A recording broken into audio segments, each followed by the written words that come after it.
శ్రీ మహావిష్ణువు దగ్గరికి వెళ్ళి స్వామివారికి దగ్గరికి వెళ్ళి నారాయణ నారాయణ అంటూ వెళ్ళాడట.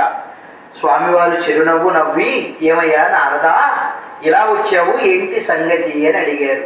స్వామి, అందరూ నీ కొండకు గోవింద గోవింద గోవింద అని వస్తూ ఉన్నారే, గోవింద నామంలో ఏంటి మహత్యము అని అనుకున్నాడు. స్వామివారు చిరునవ్వు నవ్వి, ఏమయ్యా నారదా, నాకు అత్యంత ప్రియమైనటువంటి భక్తుడవే, ఎప్పుడు నా నామస్మరణ చేస్తూ ఉంటావే, గోవింద అనేటువంటిది నీకు తెలీదా, దాంట్లో ఉన్న మహత్యము అని అడిగాడు.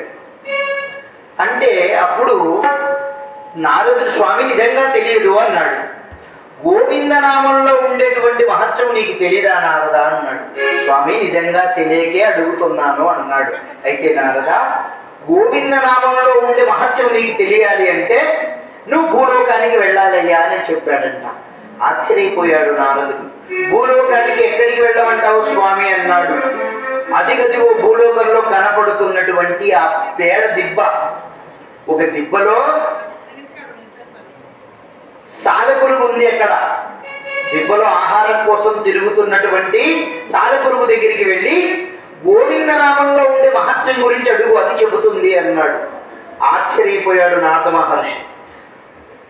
133 కోట్ల దేవతలకు తెలియంది, పీఠాది మఠాధిపతులకు తెలియంది, భూలోకంలో ఉన్నటువంటి ఒక పురుక్యం తెలుస్తుంది అనుకున్నాడు. కానీ ఆయన చెప్పాడు కదా ఈయన వెళ్ళాలి అని, చిన్నగా భూలోకానికి, సరాసరి భూలోకానికి వెళ్ళాడు. ఆ దిబ్బ దగ్గరికి వెళ్ళాడు. ఆ దిబ్బలంతా కంపు కొడుతుందట. కంపు కొట్టేటువంటి దిబ్బలో సాలెపురుగు ఏం చేస్తుంది, ఆహారం కోసం అంతా తిరుగుతూ ఉంది. దాని దగ్గరికి వెళ్ళి, ఓ కీటకమా, గోవింద నామంలో ఉండే మహత్యం అంతా నీకు తెలుసట, నాకు శ్రీ మహావిష్ణువు చెప్పాడు, గోవింద నామంలో ఉండే మహత్యం ఏంటి అని అడిగాడు ఆ పురుగుని. అది నారదుడి వంక అలాగే చూసి పైకి లేచి గిర్రుమని తిరిగి కింద పడి మరణించింది. ఆశ్చర్యపోయాడు నారదుడు. గోవింద నామంలో ఉండే మహత్యం గురించి అడిగితే ఇది మరణించింది అనుకున్నాడు.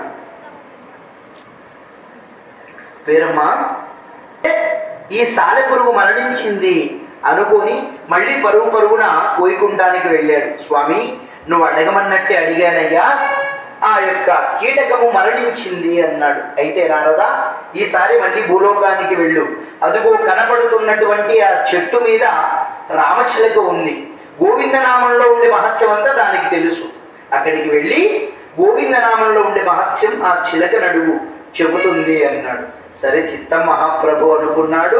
సరాసరి మళ్ళీ భూలోకానికి వచ్చి ఆ చెట్టు మీద ఉన్నటువంటి రామచిలకను చూసి, ఓ కీరమ, గోవింద నామంలో ఉండే మహత్యం అంతా నీకు తెలుసట, నాకు శ్రీ మహావిష్ణువు చెప్పాడు, గోవింద నామంలో ఉండే మహత్యం ఏంటి అని అడిగాడు. చిలక ఏం చేస్తుంది, ఆ కొమ్మ ఈ కొమ్మ ఎగురుతూ కిలకిలాన్ని చప్పుడు చేస్తున్నటువంటి రామచిలక చెవులో ఎప్పుడైతే గోవింద నామ స్మరణ పడిందో అది మారు మాట్లాడక 2 రెక్కలు పటపటా కొట్టుకొని కింద పడి మరణించింది. చూశాడు నారదుడు. అనవసరంగా ఆయన్ని పోయి అడిగానే, పడుకున్న గుర్రాన్ని లేపు తన్నించుకున్నట్టు ఆయన్ని పోయి అడిగాను, ఇది ఎంతవరకు పోతుందో అని ఆయన భయపడిపోయి పరుగున వెళ్ళాడట. వెళ్ళి, స్వామి నువ్వు అడగమన్నట్టు అడిగానయ్యా, రామచిలక కూడా మరణించింది అన్నాడు. అయితే నారదా, ఈసారి భూలోకానికి వెళ్ళు, అదిగో ఇప్పుడే లేక ఒక లేక దూడకు, ఒక బ్రాహ్మణుడి ఇంట్లో ఉన్నటువంటి గోమాత ఇప్పుడే ఒక లేక దూడకు జన్మనిచ్చింది. ఆ పుట్టినటువంటి లేక దూడకు అంతా తెలుసు గోవిందనామంలో ఉండే మహత్యం, వెళ్ళవయ్యా అన్నాడు.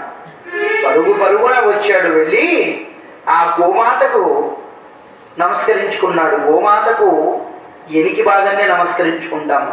ఎందుకు అంటే సృష్టి ధర్మం. శ్రీ మహాలక్ష్మి ఎక్కడుంటుందంటే గోవుకి ఎనికి బాగానే ఉంటుందట. శ్రీ మహాలక్ష్మి ఎక్కడుంటే శ్రీ మహావిష్ణువు అక్కడే ఉంటాడు. వారిద్దరు ఎక్కడుంటే సకల దేవతలు అక్కడే ఉంటారట. అందుకే గోమాత తల్లితో పోల్చారు. సకల దేవతా స్వరూపిణైనటువంటిది గోమాత అని గోవుకు నమస్కరించుకున్నాడు. పుట్టినటువంటి లేగదుడు ఏం చేస్తుంది, అంబ అంటూ గెంతులు వేస్తూ ఎగురుతూ ఉన్నట.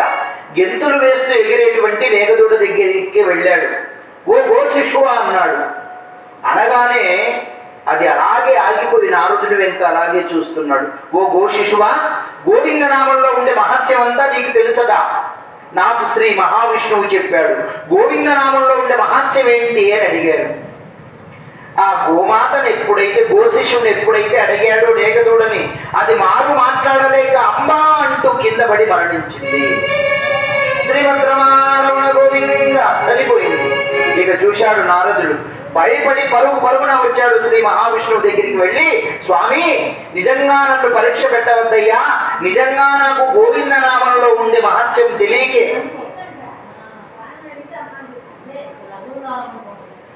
ఆ గోవింద నామంలో ఉండే మహత్యం నిజంగా తెలియక అడిగాను స్వామి, నన్ను పరీక్ష పెట్టద్దు, సెలవు ఇవ్వయ్యా అన్నాడు. అప్పుడు స్వామివారు చిరునవ్వు నవ్వి, నారద ఈసారి వెళ్ళు తెలుస్తుంది అన్నాడట.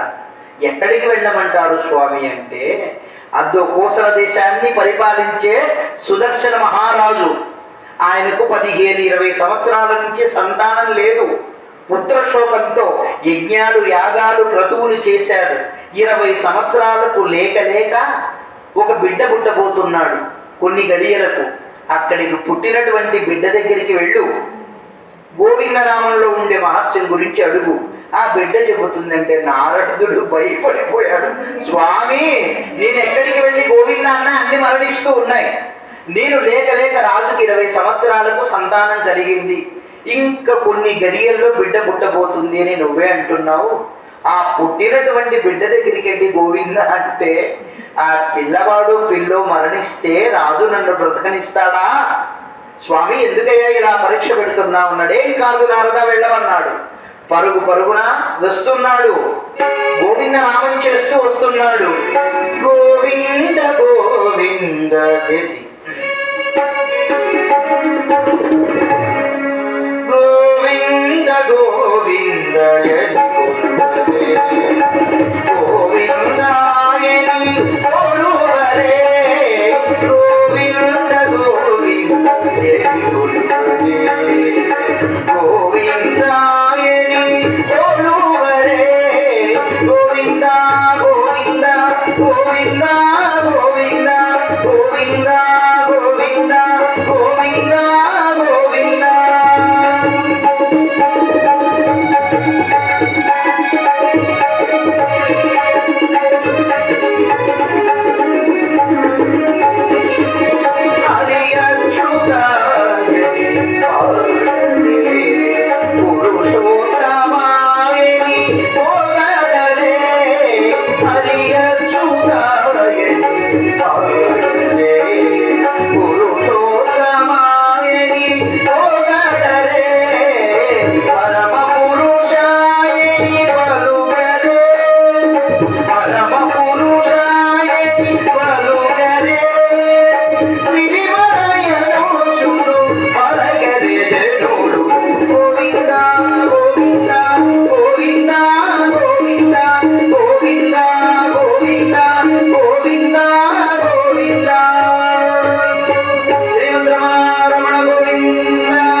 సుదర్శన మహారాజు దగ్గరికి వెళుతూ ఉన్నాడు.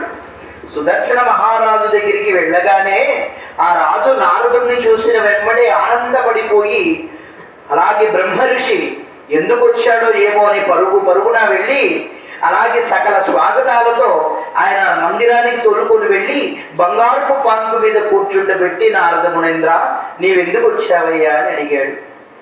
నా రాజా నీకు పుట్టబోయే బిడ్డని ఒక మాట అడగదలని వచ్చాను అన్నాడు.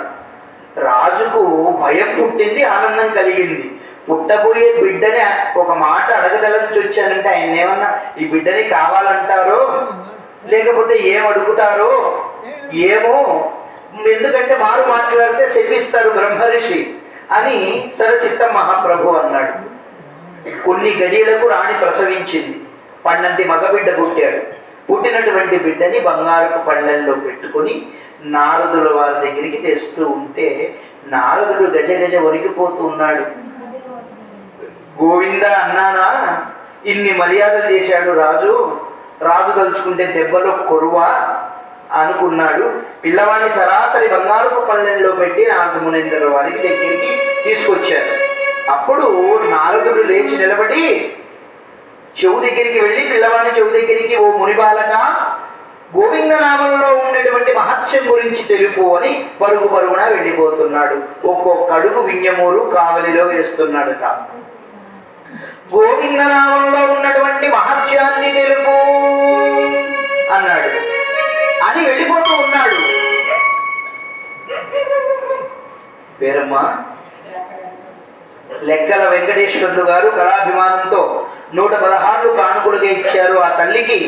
ఇక్కడ వెలిసినటువంటి ఆ వెంకటేశ్వర్లు గారికి, వారి దంపతులకి, ఇక్కడ వెలిసినటువంటి ప్రసన్నరాముడు, కలియుగ దైవం శ్రీ వెంకటేశ్వరుడు, అరవేలి మంగమ్మ, పార్వతీ పరమేశ్వరుడు ఆయువు ఆరోగ్య ఐశ్వర్యాన్ని ఇచ్చి వారిని, వారి బిడ్డలని చల్లగా చూడాలని కోరుకుంటున్నాం.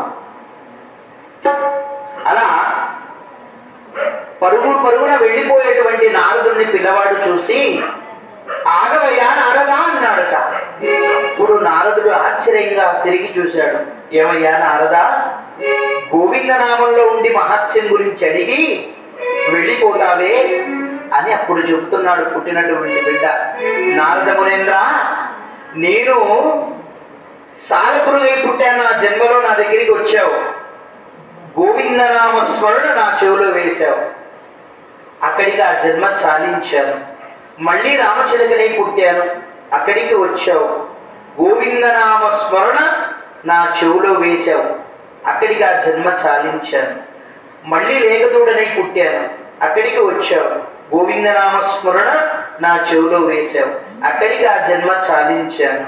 మళ్ళీ మానవునిగా పుట్టాను, నరుడిగా చివరి జన్మ, ఈ నరుడిగా జన్మించాను, మానవునిగా పుట్టాను, ఇక్కడికి వచ్చావు, గోవిందనామ స్మరణ నా చెవిలో వేశావు, నా జన్మ ధన్యమైంది నారదా అన్నాడు. అంటే ఈ కలియుగంలో అమ్మా మనం చేయవలసింది నామ సంకీర్తన. మనం ఎలాంటి డబ్బులు ఖర్చు పెట్టాల్సిన అవసరం లేదు భగవంతునికి. ఒక్క 10 నిమిషాలైనా, 24 గంటల్లో రోజుకు ఒక్క 10 నిమిషాలైనా రామ, కృష్ణ, గోవింద, జనార్దన అంటే పుణ్యం వస్తూ ఉంది.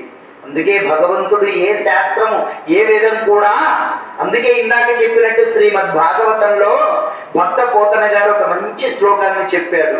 చేతులారంగా శివుడి పూజింపడేని, నోరు నవ్వంగా హరికీర్తి నుడుబడే, దయయు సత్యంబు రోలుగా కలుపడేని, కలుగనేటికి తల్లుల కడుపు చేటు అన్నాడు. అంటే భగవంతుడి మానవ జన్మనిచ్చినందుకు చేతులారంగా శివుడి పూజింపాలట రోజు, నోరు నమ్మంగా హరికీర్తి పలకాలట, ఈ నోటితో రామ, కృష్ణ, గోవింద, జనార్దనాన్ని పలికితే చాలట. దయయు సత్యంబు రోలుగా కలుపడేని, దయ, ధర్మము, పాపము, పుణ్యము అనేటువంటి ఇవి తెలియని వాడు, లేనివాడు అలాంటి తల్లి కడుపున పుట్టిన చేటు అన్నారు. అంతే కదండి. శివుణ్ణి పూజింపని వాడు, నోటితో హరిని కీర్తించని వాడు, దయా, ధర్మము, దానము, పాపము, పుణ్యము లేనివాడు, తెలియనివాడు, అలాంటి కన్న తల్లి కడుపున పుట్టిన చేటురా. అందుకే రోజుకు 10 నిమిషాలైనా భగవన్నామ స్మరణ చెయ్యి, నీ జన్మ ధన్యమవుతుంది. అందుకే గోవింద